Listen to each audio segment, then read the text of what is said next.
since I don't want to, towards the end of the week, start a new book for us. I think probably the next few days, I have like a million articles that I have tabbed that I want to talk about for various reasons. And I think what I'm going to do is go through several of them. Number one, to close the tab. And number two, just so that we can get some continuity to the books. After my friend's change of command ceremony next Thursday, we'll probably start a new book because I'll have more ability to do the necessary work as we work through the book. So there's that. Okay. So I ran across a series of articles, and it's very rarely that I find anything at the website called Medium, because they are very liberal, that I feel is worth discussing. I use it as a reference to see how other people talk about particular events so that I can establish kind of a middle ground of the material that I bring to you. So, which is always a very exciting thing to do when you delve into the liberal side of events. But I do think it's constructive when you're doing research to walk through some of what I do behind the scenes that you guys never see. So, what intrigued me the most is the title.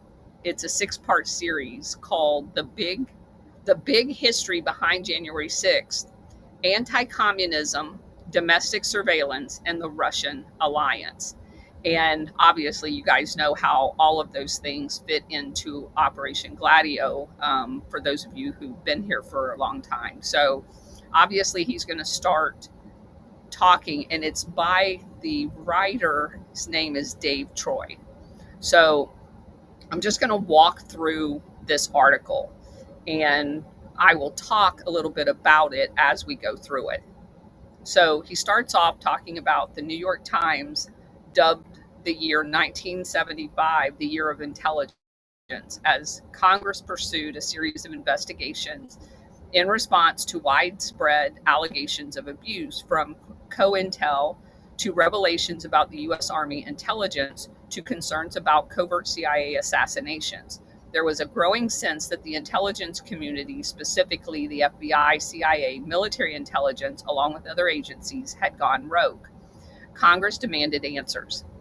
The Church Committee, created in early 1975, was overseen by Senator Frank Church of Idaho, was perhaps the most influential of these investigations. It led to supposedly sweeping reforms in the form of executive orders and other legislation that curtailed the power of the CIA and further clarified rules about what information could be collected about Americans. Now, you and I both know how much abuse has gone on with the surveillance of us. So just wanted to put that in there.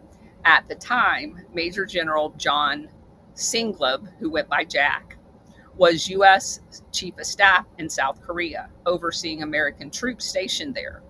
Singleb saw his mission in South Korea as key to the containment and rollback of communism in the region. Singleb, along with Chiang Kai-shek of Thailand and several other quote-unquote anti-communist leaders, my quotes, had founded the group that would become known as the World Anti-Communist League in 1954. Singleb was a committed anti-communist, which means fascist, and that's my words, and believed strongly that continued presence of troops in Asia was a required element of any deterrence strategy. Basically, what he wanted, General Singleb, and this is me talking, not the author, is he wanted basically a blank check to work with Chiang Kai-shek, who was during this time a big proliferator of drugs to fund their covert operations under the guise of being anti-communist. And we know that the World Anti-Communist League was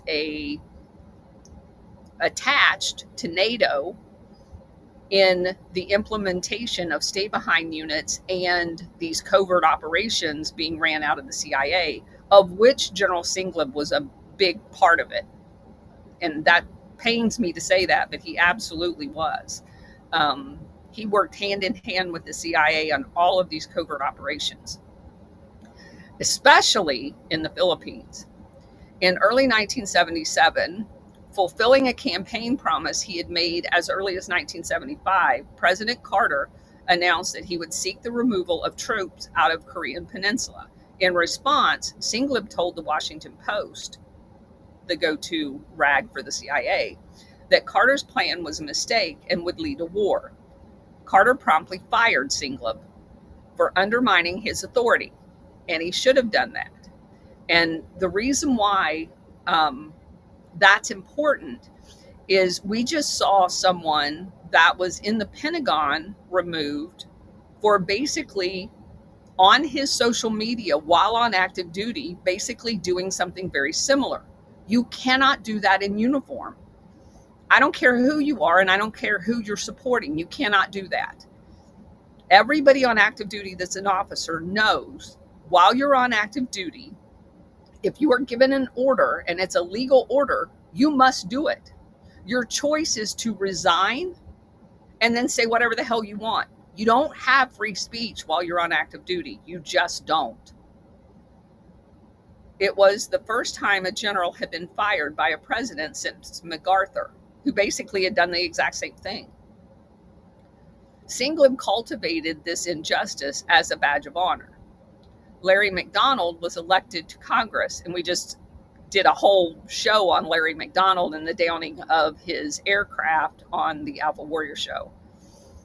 He was elected in 1974 and began his term in 75 in the midst of Congress's crackdown on intelligence agencies. Shortly after, Singleb and McDonald, who had been both active in the John Birch Society, where McDonald served as the group's second president, came up with a new idea, something called Western Goals. And we've covered that as well. That basically ended up being another CIA front, where the CIA and intelligence communities were prohibited from collecting information on suspected communist influence in the US. The Western Goals operated as an independent, quote unquote, and he does not use air quotes, and he should, independent organization that had no such restrictions. And remember, this goes back to the CIA working with the LAPD, and they had collected boxes and boxes of files on people that the LAPD and the CIA inside America had surveilled. And there was a court case by the ACLU that basically ordered all of those files destroyed, but they didn't destroy them.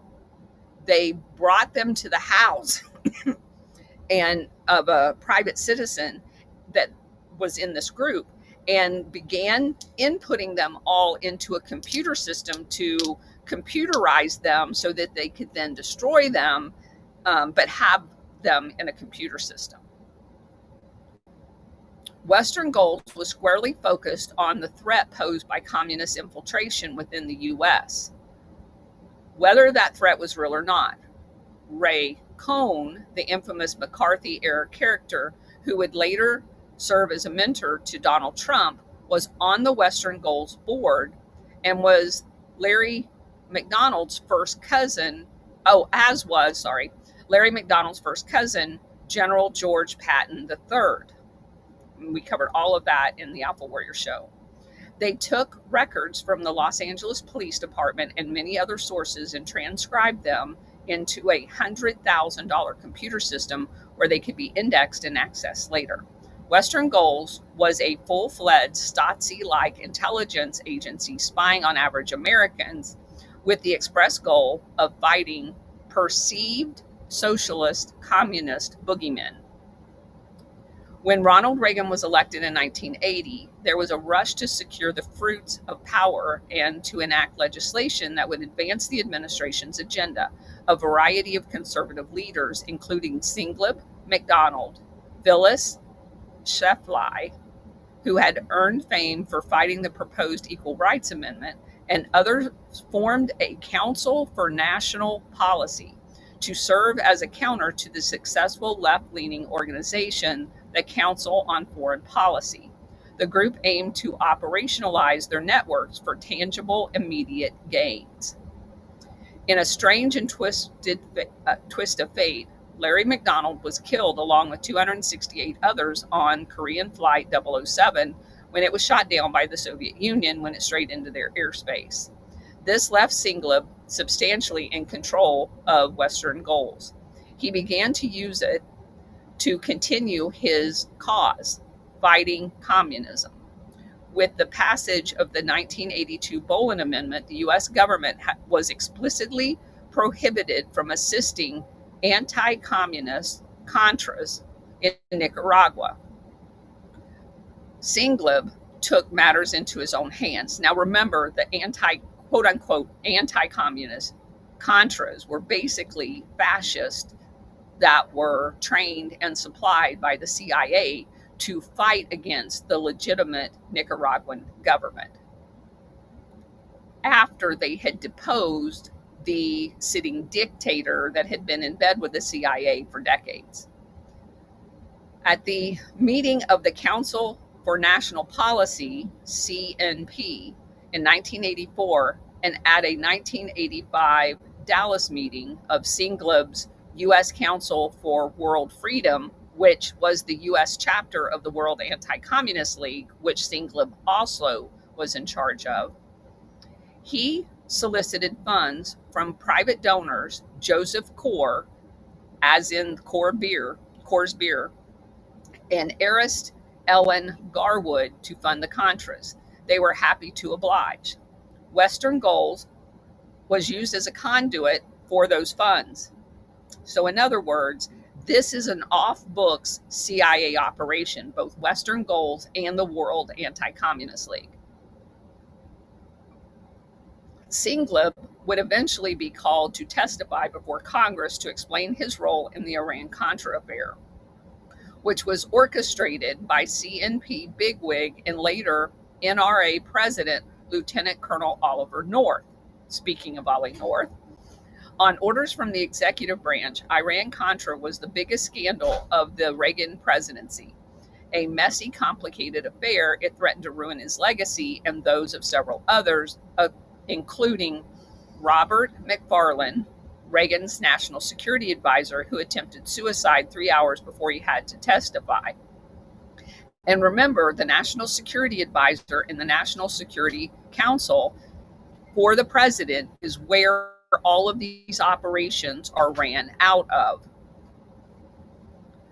The total collapse of the Soviet Union on Christmas 1991 presented an unprecedented opportunity for the U.S., and George H.W. Bush wasted no time in reorientating itself around a new geopolitical reality. Secretary of Defense Paul Wolfowitz worked with Louis Scooter Libby to draft a document called the Defense Policy Guidance 1992 to 94. In it, they outlined the vision of the United States presiding over a unipolar world with us in charge, one of which it explicitly sought to prevent the emergence of any other hegemony. A leaked early draft of what became known as the Wolfowitz Doctrine reached without input from Congress or the public was widely ridiculed. A second and final draft released in April 1992 had softened up some of the most pertinent criticisms, but it basically said the same thing. Dedicated anti-communists such as Singleb had something of a dilemma. What now? Now that the Soviet Union was in the history books, their attention turned primarily to China. Falun Gong was also formed in 1992. in ostensibly opposition to Chinese opposition party. Singleb and his anti-communist friends felt kinship to their cause. Now, the Falun Gong is the entity that is, it came out of Turkey, which we know had the Grey Wolf Operation Gladio people there. And that's basically where this was given birth at, within the Operation Gladio elements of Turkey. We now know that that has been set up in Pennsylvania in the United States and still exists today. Meanwhile, in Russia, efforts were made to quickly privatize state-controlled industries. What resulted was a network of oligarchs who derived their power from proximity to the Kremlin. Putin made a series of moves to gain control away from Boris Yeltsin, who was widely perceived as ineffective and a drunk. Putin also gained control in 1999 in part of manufacturing a video of his chief rival with prostitutes. This compromising material served to discredit his challenger and effectively ended the challenger's political career. As power consolidated in Russia, the Orthodox Church emerged as a new center of gravity and a point of commonality between Russia and the United States. Alan Carson, a religious conservative, traveled to Russia in 1995 on a trip to meet with people also interested in traditional values. While there, he had the idea to form the World Congress of Families, a group focused on international collaboration of Christian-aligned groups which opposed gay marriage and gay and lesbian rights. Other religious groups, such as the Family, documented by Jeff Charlotte, and the NRA, also began to provide connective tissue that linked Americans and Russians. The World Congress of Families, WCF, through powerful Kremlin-linked figures, developed an agenda. Anti-abortion legislation modeled on U.S. laws was advanced and passed as part of this. Russia was learning from Phyllis Schlafly's playbook. Malaviv began to argue for the creation of a conservative version of Google, Facebook, and other popular internet services. And Rebecca Mercer would eventually fund Parler as a result of these efforts. By 2011, the World Congress of Families, WCF, had developed a distinctive orientation towards Russia, holding the bulk of its meetings inside of Russia. Brian Brown, one of the members, and Thomas Peters worked together with US-based National Organization for Marriage, which was another group opposed to gay marriage. Thomas Peters joined up with a Russian-trained engineer, Seravlov, to form the company U Campaign. It was funded by an ardent anti-abortion advocate associate of Rebecca Mercer's named Sean Beeler. The company developed apps for political candidates in Cyprus and a variety of other campaigns. The 2014 anti-communist fervor, personified by Singleb, had ironically fully merged the Kremlin agenda, which was centered on the consolidation of power of oligarchs and the Orthodox Church. Now, this is where you start seeing some assumptions made, but they're saying them as facts. So they talk about a Kremlin agenda as if that's a bad thing. And he merges the oligarchs with this Kremlin agenda. For those of you who have studied the Russian creation after the fall of the Soviet Union, he doesn't talk anything about what happened in the middle of that.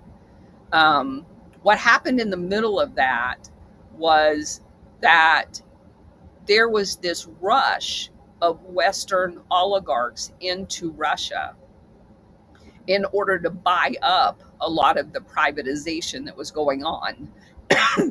One of the leading figures in that scandal was Bill Browder.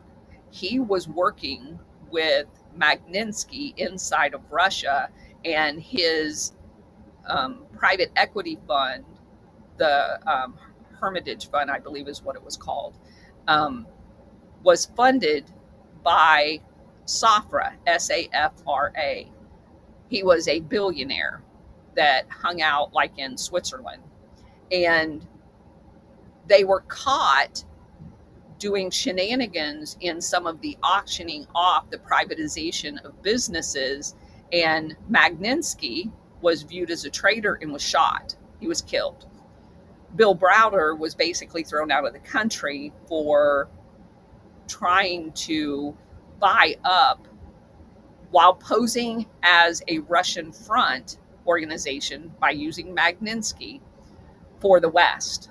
And when all of that got discovered inside of Russia, Browder was basically kicked out of the country. He came back and lied about everything and said that Magnitsky was innocent, it was an honest investment, and that's where we got the Magnitsky Act, which basically sanctioned Russia, when what they were really doing is what they always do after a country goes through some usually CIA-induced trauma, is the Western companies go in and try to buy up all of the resources. They got caught, thanks to Putin, and kicked out of the country. Magnitsky got killed because he was viewed as a traitor. And here we are, we still have the Magnitsky Act. People in Russia are still sanctioned as a result of that. But very few people talk about the real story behind it. Safra ends up getting burnt alive in his house under the protection of a guy that supposedly was a nurse who had been in the Army Special Forces unit as a medic. So very unusual circumstances surrounding all of that. But I just wanted to put that in perspective. Okay. Going on, I'm going to just do two of the pieces of this article for right now. He goes on and he starts talking about Steve Bannon. And it says, before Steve Bannon's name was well known in the realm of politics, he was known for intervening in the strange cultist science experiment known as Biosphere 2. He was hired by a Texas billionaire, Ed Bass, to help curb cost on the project, as it was widely seen as getting out of control. In broad strokes, Biosphere 2 was a kind of Burning Man happening. Hopefully everybody knows what Burning Man is. But recast as science fair projects set in Arizona's desert. Run by a collective of theater geeks, it arguably was as much a product of counterculture as it was kind of a scientific exploration. Its purpose was to discover the effects of climate change. Bannon was the perfect person to put a pin to it, and in early 1994 he did. In May of 2001, former child actor Brock Pierce, then age 20, started a company called Internet Gaming Entertainment, or IGE. Pierce had found what he could mine virtual good in games like EverQuest that could be sold to other players around the world who wanted a shortcut to success in the game. IGE helped popularize something important, selling intangible goods online for real money that had basically no value. Pierce knew he was onto something big, but he didn't know how to scale it. He needed an army of freelance miners, preferably operating in markets where labor was inexpensive. After several years of trying unsuccessfully to scale the company, the company brought on former Goldman Sachs investor banker of Biosphere 2 fame, Steve Bannon, who replaced Pierce as CEO. In 2006, Bannon secured a $60 million investment in IGE from Goldman Sachs. $20 million went to Pierce so he could take some capital off the table. The company went on to expand into selling goods for multiple gaming platforms like World of Warcraft. When Bannon departed in 2012 to lead Breitbart News, the company floundered with assets purchased by other firms. But in 2009, others had figured out a way to sell a virtual good that wasn't tied to video games. An anonymous investor using the name Satoshi Nakamoto unleashed Bitcoin, and Brock Pierce went on to become a major investor in Bitcoin and other cryptocurrencies. He also, laughingly, ran for president in 2020. His campaign manager, weirdly enough, was none other than Cambridge Analytica refugee Brittany Kaiser, which I find very interesting in 2020. In 1933, the United States was in the grips of the Great Depression and in need of immediate intervention. FDR was inaugurated in 33 and immediately set implementing a plan of spending called the New Deal. The plan depended on the issuance of new currency, printing money in effect that could help unstick the economy, stimulate purchases, and help government hire people. Until that time, U.S. currency had been backed by gold. Many businessmen felt that the New Deal was a recipe for disaster and that devaluing the dollar by printing more of it was like theft. In 1933, Major General Smedley Butler, who we've talked about a million times, was approached by a man called Gerald McGuire about the possibility of intervening to force Roosevelt to return to the gold standard, effectively terminating the New Deal programs. McGuire attempted to recruit Butler for several months, and this was done through the American Legion, because we've done a lot of research into that whole thing. Butler blew the whistle and testified to Congress about the plan backed by industrialists, many of which was tied to an organization called the American Liberty League. So they wanted to raise an army of veterans basically to lay siege on Washington. And they were using the American Legion as part of that.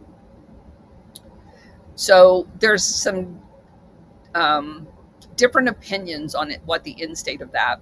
And this guy basically couches it as a coup of Roosevelt. But if you actually read Butler's testimony, what they were advocating was basically a third executive person, that Roosevelt would basically be a king with no authority, and this third administrative position would run the country. That's what it all boiled down to. There are multiple accounts of the plot, but many executives like DuPont, JP Morgan, Goodyear, Anaconda Copper, and Bethlehem Steel, which, by the way, is all in the international syndicate. We've talked about every single one of those. Anaconda Steel is the company that was behind the coup in Chile. Goodyear was behind the coup in Angola and several other countries based on rubber plantations. We know JP Morgan was on the money side of a lot of that, and DuPont was involved in a lot of them as well. So the plot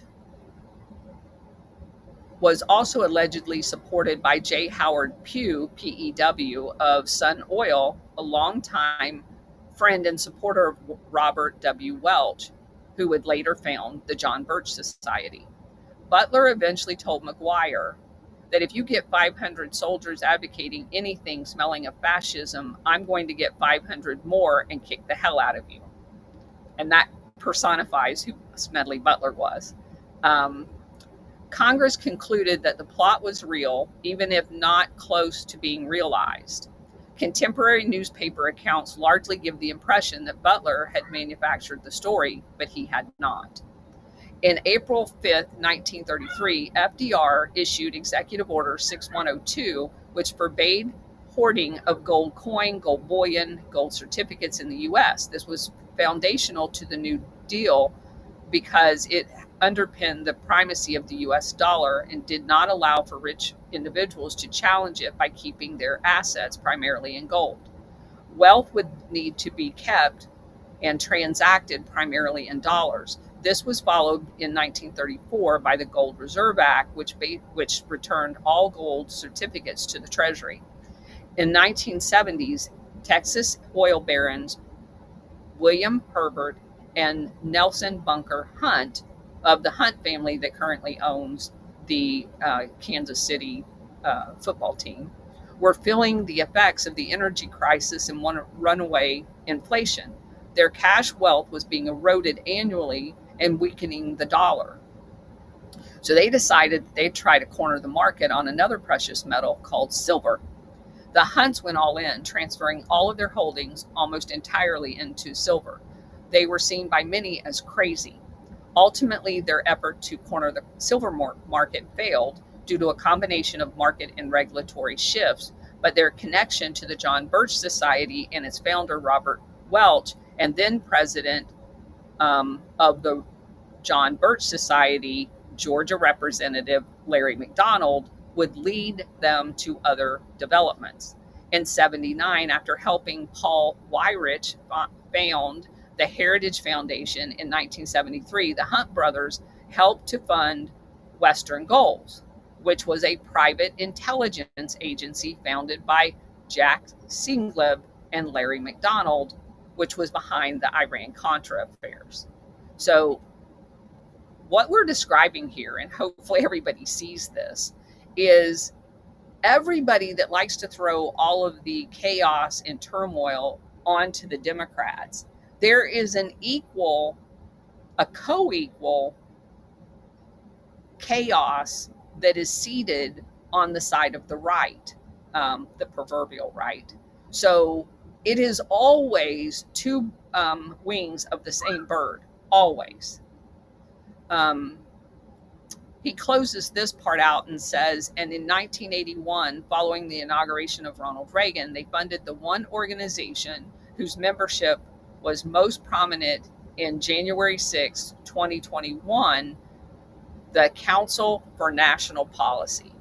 And we're going to stop it right there, and we're going to pick it up where the Council for National Policy begins on our next show, which hopefully will be on Monday. So I think it's important, like I said, to view things that are written on both sides of the aisle. When we did our Vietnam study in depth, which took, I think, the better part of a week, we read from two different books written by Doug Valentine. He has an X account. You can go look at his X account. He is as far down the rabbit hole in liberalism as you can get.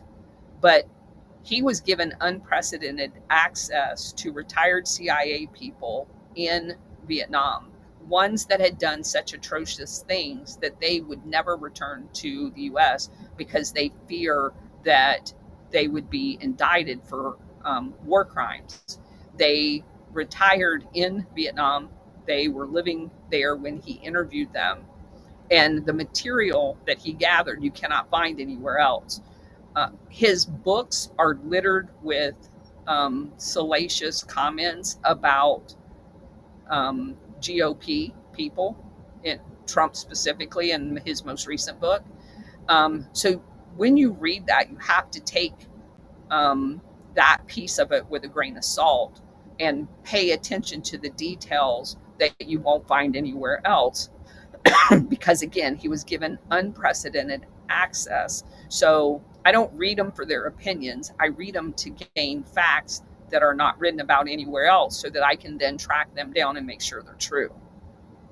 And so I highly recommend Doug Valentine's books, but you have to be in the mindset of understanding where he goes off of facts into personal opinions and ignore the personal opinion part of it, because obviously we don't agree with that piece. So anyway, we'll pick up there next time.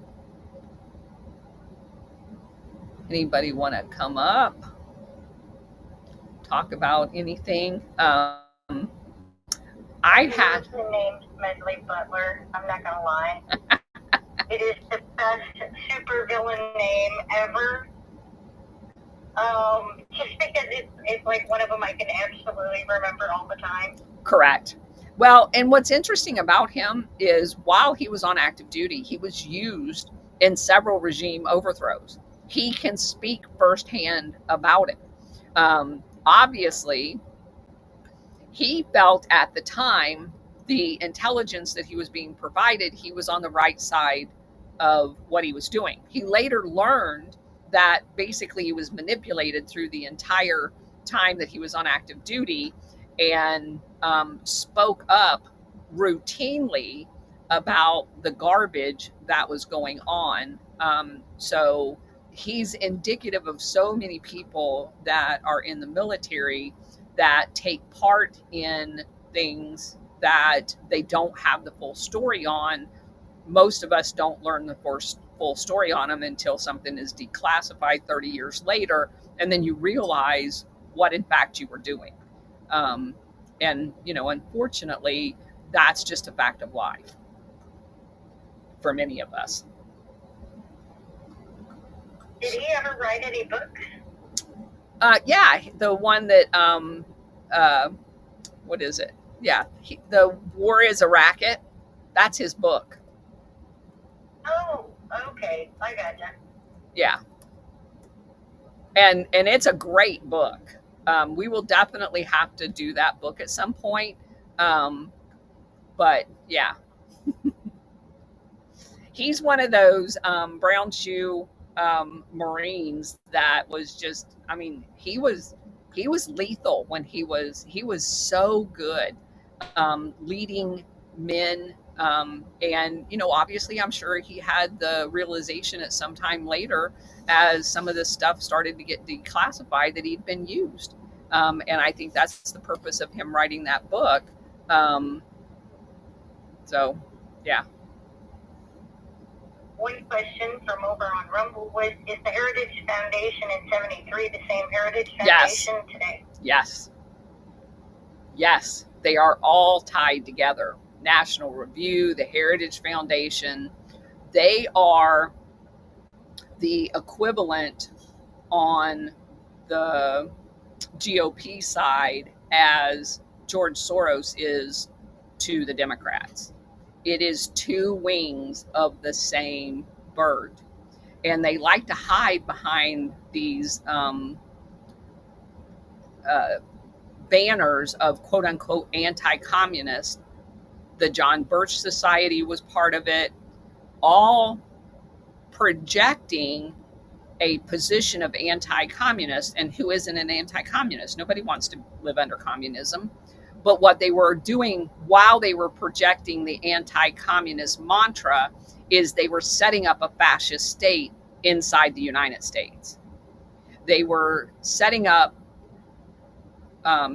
they were using their organizations to set up professional level intelligence gathering on normal people, not just people that they suspected of being communist. They were collecting material. As a matter of fact, if you go back a little further, remember when we were talking about Sears and Roebuck and the guy that created or founded Sears and Roebuck? He had his own whole building full of women that all they did was take clippings out of newspapers and file anything that was written about anybody by their name.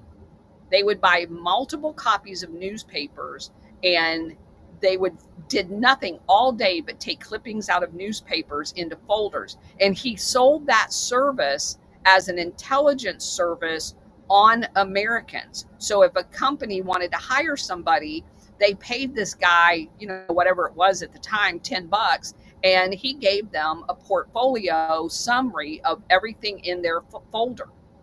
It's crazy what was going on. None of what we're going through is new. It's just automated. This has been going on for 100 years. Absolutely. And I haven't been able, didn't catch up on the last couple of days worth of stuff. And I didn't know if you got a chance to listen to the entire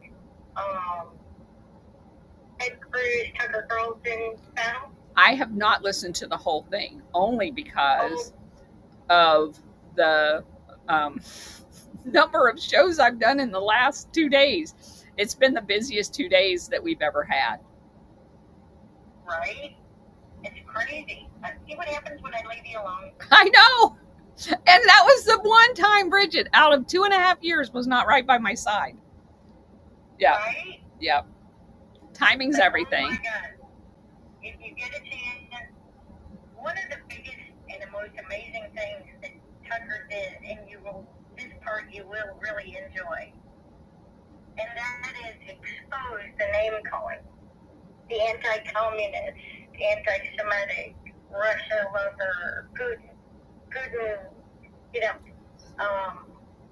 and he called him out on the labels, and by the end of the show, he had called Tucker almost everything, including anti-communist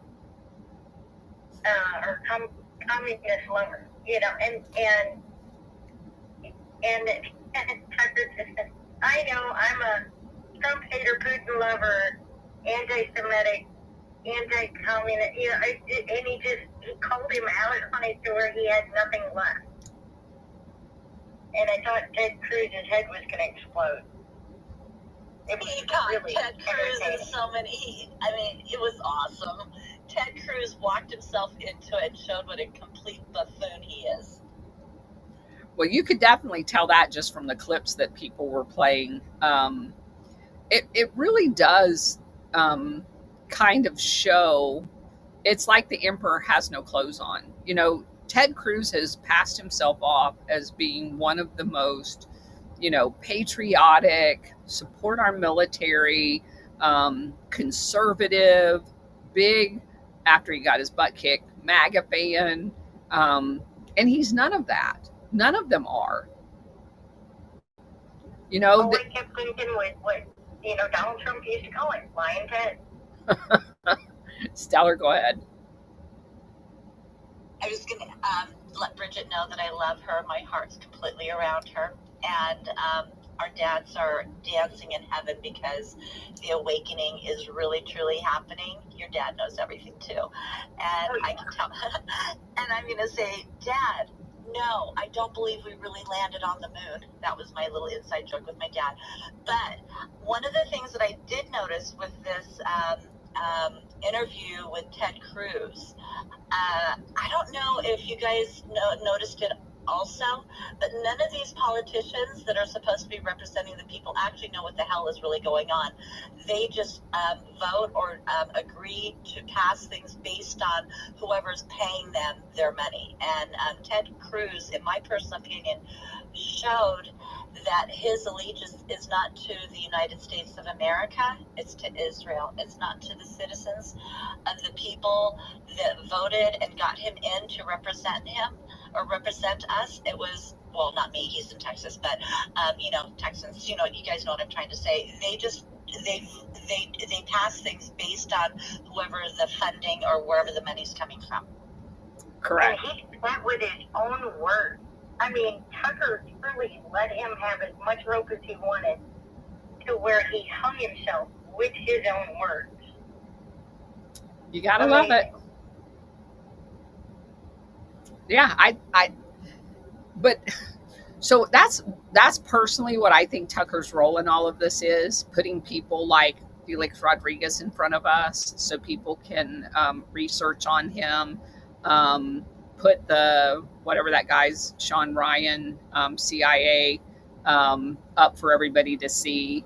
These are the people that, in my opinion, he's had several CIA officers on there that I've watched the interviews with. And I think he's slowly, we're like light years ahead, you guys. And that's kind of the beauty of all of this. Brian Cates and Dwayne Cates, whenever we get together, they're always joking that I'm sitting at the finish line and they're all struggling to get there. And that's all of you. You guys are at the finish line with me. We've already figured out how this whole system operates. And everybody else that are out there, whether it's Data Republican or some of the other people, that are slowly turning lights on, Tucker Carlson being one of them. Um, they're like, I don't mean this in a derogatory way either, because we all have our roles in this.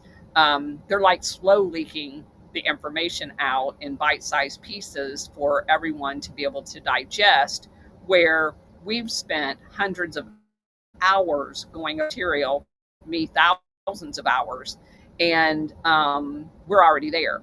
We're at the end. We know who's who. We know who's doing what to whom. And I do anticipate that our audience will correspondingly enlarge itself as more people gets eyes on this material and it starts making sense to them because of the slow leaking. So it's all good. Some people can't handle all the truth at the same time. I'm like, hit me with a fire hose. I just want it. I want to be able to digest it, put it in its little place so I can make the world make sense. And I think all of us are there. We have information, we have history to put in perspective what's going on today. That I, if I had to guess, I'd say we're in the 5%. I don't think, especially in the United States, the rest of the world, it's a lot farther along than we are, because they had to live through it. But I do think we now have a gift that we can use to wake people up. So I'm very grateful for that. All along, go ahead. Yeah, Colonel, I just wanted to share an observation I read on Twitter for a while, I think yesterday, and it was about how the Tucker versus Cruz debate was being, full streamed, full spectrum, as in, like somehow the opposition to the Israel war, or joining Israel in the war on Iran, was somehow a intra-MAGA thing, right? When we know that that's not true, we know that, aside from the CIA Democrats, who are, more and more people see at the base of the Democrats that it's entirely CIA and entirely pro-war, entirely, led by the wealthy, many of whom are ex-Republicans, aka the Lincoln Project. It's almost like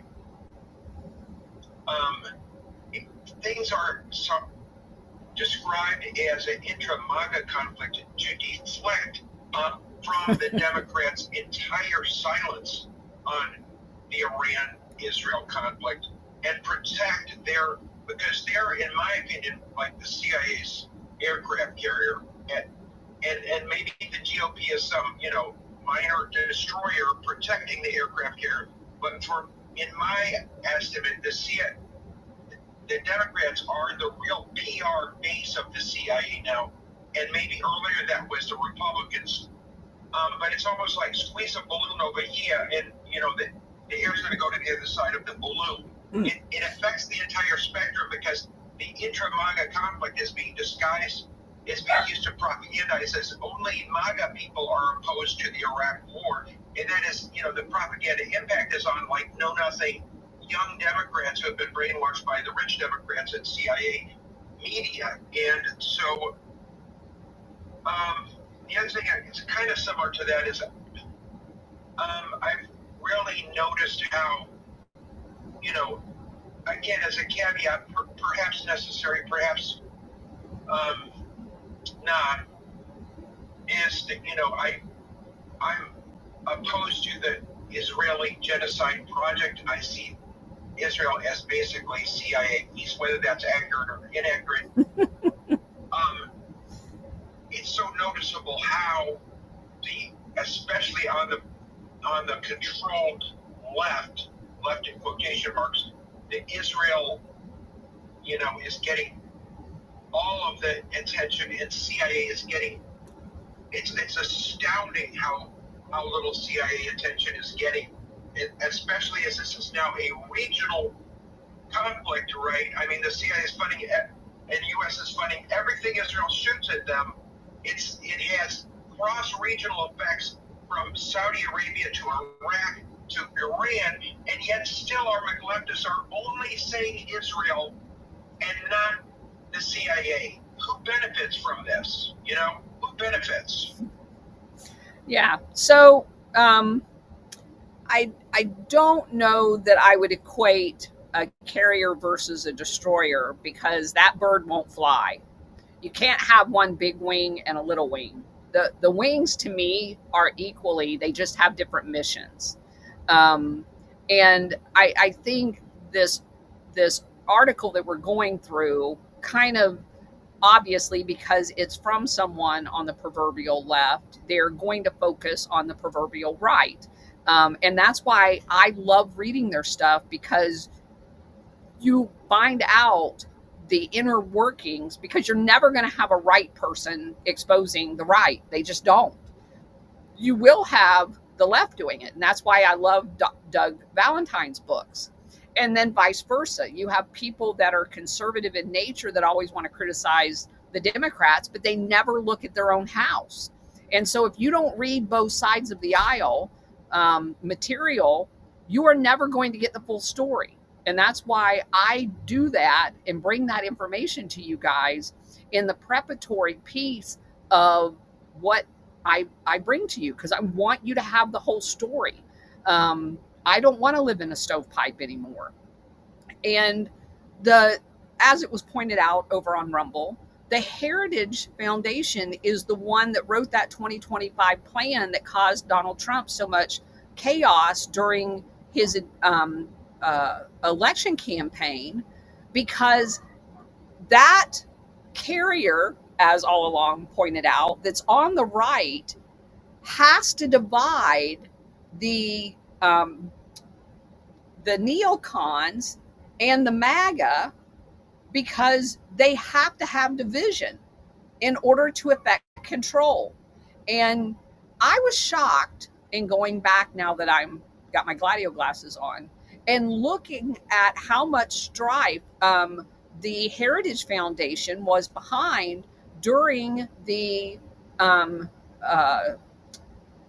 what is it called, the Tea Party movement. That had to be broken up. That was too strong for them to be able to control, because it was us. It was a whole bunch of us, and we were operating in a manner that for them was out of control. And behind the scenes, the same forces that create the chaos on the proverbial left was operating inside of the proverbial right in order to destroy it. And the beauty of how they do that is they take the person like Lois Lerner at the IRS that was screwing up all of the funding mechanisms by not giving them tax exempt status. They will use a token person from the opposite party to thwart. That's why it's the same bird. You couldn't have a person in the GOP smashing down, although behind the scenes, like with the Heritage and the Western Foundation and all those others, they do it, but they do it behind a smoke screen. But they'll put the token Democrat out there as a blocking mechanism, because it's all coordinated. And the same thing on the left. You would get a token Republican that would arrest a token proverbial left person, just to show that, hey, we're really doing something. But we learned that was all a joke too, because you can only, as we've clearly established on the Alpha Warrior program, especially in the drug arena, you can only go so far up that tree. You're not allowed to go past where you're actually dealing with the people behind the organization of the drugs coming into America, ever, on both parties, both sides. And so the other party will arrest a few over here, and the other party will arrest a few over here, but they're colluding behind the scenes together. So, Seller, go ahead. Yeah, I was going to say, I was going to ask you, because, I did see a lot of that stuff, but with my Gladio glasses on and my 100,000 100,000 mile view now, because back to the 40,000 view, it's too big now. You got to go out farther. I look at like what's going on, I like how that we're just kind of watching. China's supplying Iran. The U.S. is giving stuff to Israel. It seems like it's a similar kind of thing that was going on like Vietnam without actually saying that it's a war thing, and they're giving their stuff. But we also have to remember Iran, their government, is very, very, they were really bad to their people. There's a lot of people that have been imprisoned and stuff like that for going against the regime. Israel has a very bad regime as well. So both, and we have, and our government, and I think that this is also for us to all see throughout the world that, a lot of the West had, well, China was at one time, but all the, it didn't matter where where it was. Any countries that had power, population, and resources seem to want to dominate, and they're all the same ones. So when this all gets all, when people give for this part of it, I guess I want to know, and who do you think is pulling the strings for Israel? Because there's someone else. We know Israel, we know this stuff. These are out in the open. But who is running it, and why hasn't, I'm hoping that it'll end soon. I mean, I found it very coincidental that the banks over the weekend actually went out in Iran, not just yesterday. And, there's a lot of stuff, where, like funny money and stuff like that. So who's running it? Who's behind the curtain? I mean, I think that Trump is kind of, and I think that things are a cleanup, but who originally was the ones that were behind the curtains? Because we know it's not the Soros. Does that make sense? Well, I think that's what we discovered when we talk about the international syndicate. That syndicate is still there. The oligarchs are still there. They've not been taken out. They've not been neutralized. The intelligence apparatus that works collectively together against all of us for them, the majority of them are all still there. We've not done away with the CIA. The KCIA is still there. The German BND, MI6, they're all still there. And behind the scenes, they have the ability to collectively coordinate what they're going to do. I don't think any of them operate independently at this point. They operate as a hive. The problem is that none of them can operate without the paramilitary capability of the United States. And I think Radcliffe is in the process of neutralizing that with some of the personnel moves that he's already done.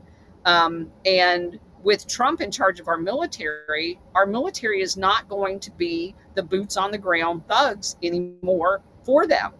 And so they're in a dilemma, because the only tipping point behind all of this, these people were allowed to operate in the manner they did because everybody in their club knew that they controlled the president of the United States. And so if their regime change efforts ever got out of hand, there would always be at least special operation boots on the ground to help the CIA in order to finish the regime change.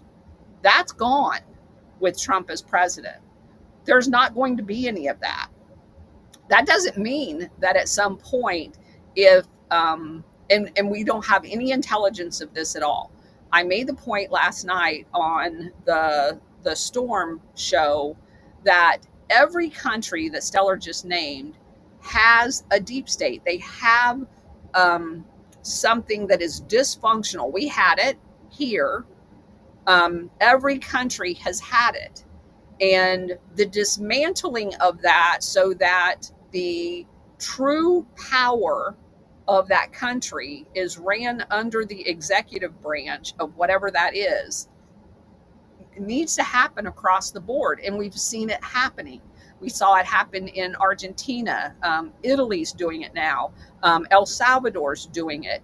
Putin got Russia under control, whether you like him or not. He got them under control. Their deep state does not run Russia anymore. There is still an element of deep state in China under the CCP. So no matter what people think, she is not in charge of all of China's actions. And so the dismantling of that is going to take time. They've had like 100 years to build it. It's not going to be dismantled overnight. But I'm firmly convinced that that's what we're watching. Go ahead, Stellar. Yeah, China, I mean, I think that China got corrupted back before World War I or whenever it was when they started going in to China. England, when they started going into England or from England and stuff like that. I think that that's where a lot of the corruption probably started getting embedded. And I understand it's like centuries and stuff.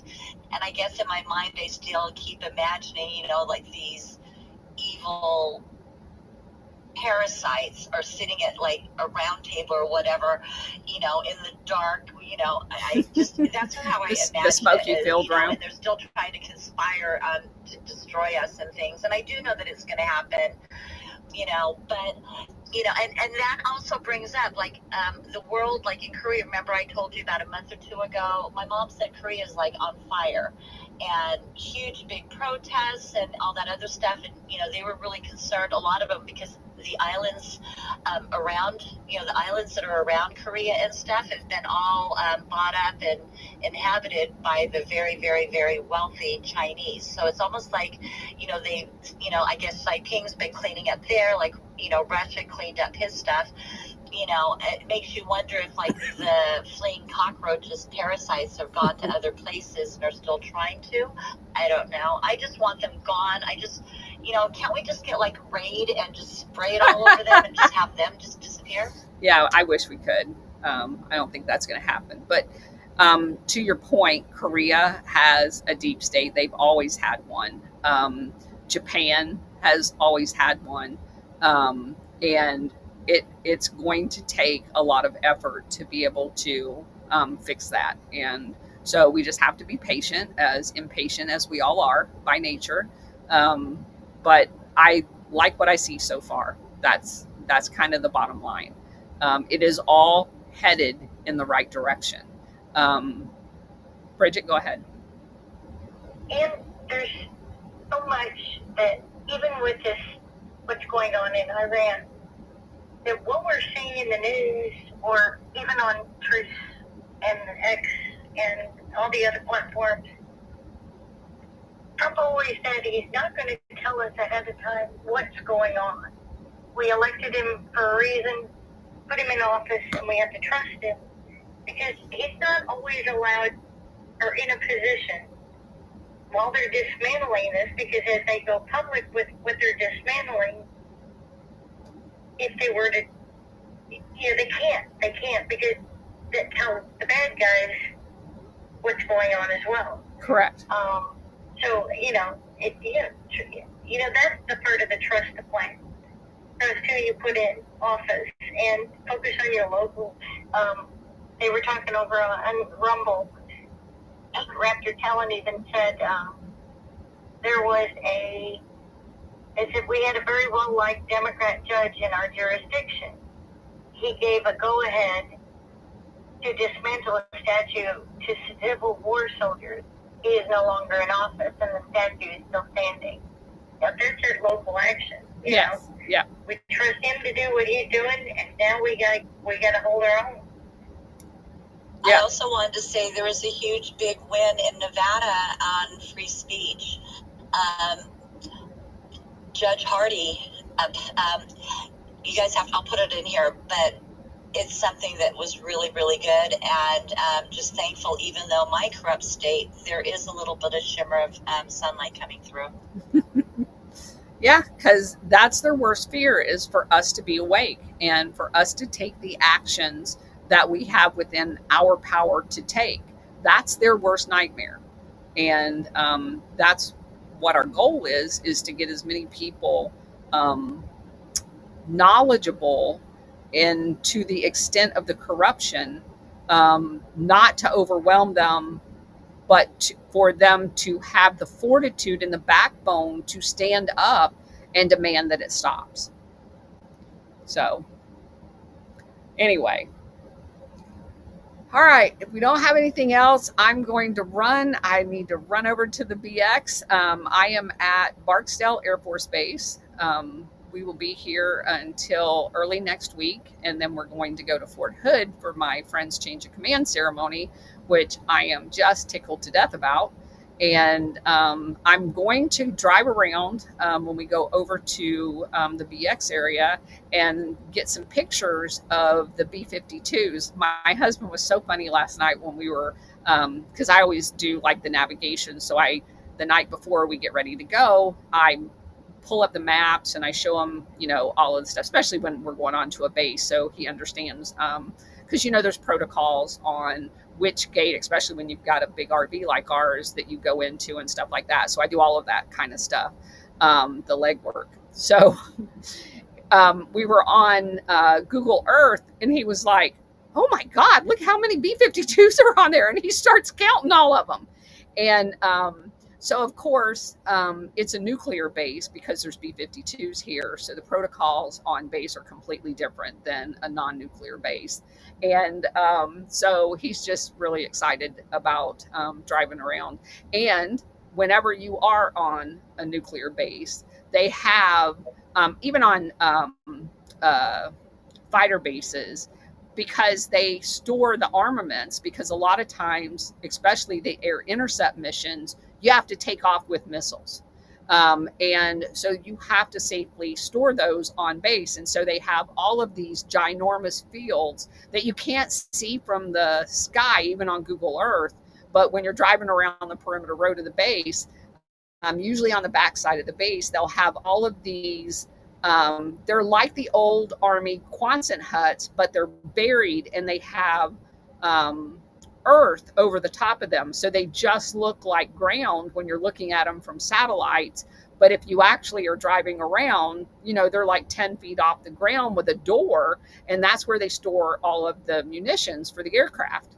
And so we're driving around the backside towards the RV park. And he's like, "What are those?" I'm like, "They got big bombs in them." So don't go in there. But anyway, it's very rare because there's not a lot of bases that have our bombers at them throughout the United States, for us to be able to have the opportunity to be on one. And so I want to make sure I can give him the tour of this base. I've had several friends stationed here before, so I've been here before. And I hope I'll be able to get a video of one of them taken off for you guys, like I did on the C-130 when we were at Maxwell. So hopefully I'll be able to see that while we're here. We're going to be here for about 4 days. So hopefully they'll have some flights out of here. Not for bad things, but just training. So anyway, that's all I got for today. You guys have a wonderful weekend. I'm not sure if I'm going to do any shows this weekend, but I'll send out a notice if we're going to. So thanks everybody for being here. I really appreciate it. Take care. Thanks, Colonel Counter, and have a great weekend. And Trump said it'd be done by the 4th. I love you. Bye. Bye. All right, guys. Thanks for being here over on Rumble. Raptor Talon. I see Bridget, Craig, Cheryl. Yeah, Cheryl, I think you're right about dismantling the old guard. That's exactly what I think we're doing. Magar SARS, there he is. We're just special weapons igloos. Yeah, that's exactly what it looks like. God bless you too, Tara. All right. You guys have a nice weekend.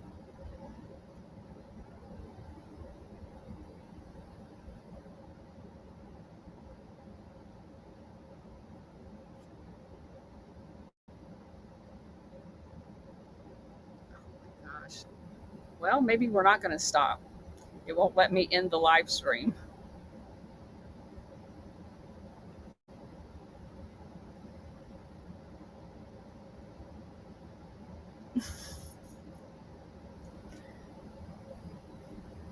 I don't know.